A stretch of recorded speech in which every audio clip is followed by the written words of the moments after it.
Alright guys, today we are entering the world of steak talk. I'm going to be using my brand new Lancaster cast iron skillet.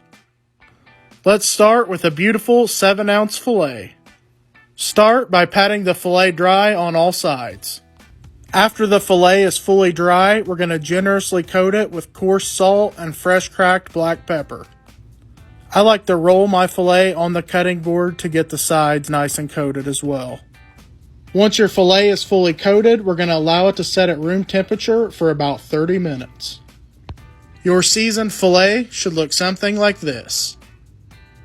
Next, preheat a cast iron skillet over medium-high heat and then add a couple tablespoons of oil. Once the oil starts smoking, add your filet. Now sear for 2 to 3 minutes without moving, then flip. Time to add 2 tablespoons of butter, 2 rosemary sprigs, and 2 garlic cloves. Slightly tilt the skillet and baste with the butter for about 3 minutes. Have your oven preheated to 450 degrees, then transfer the skillet into the oven. I'm shooting for medium rare, so I baked it for about 3 minutes, then transferred to a cutting board to rest.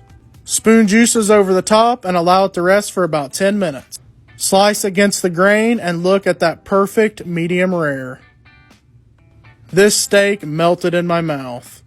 Hell yeah.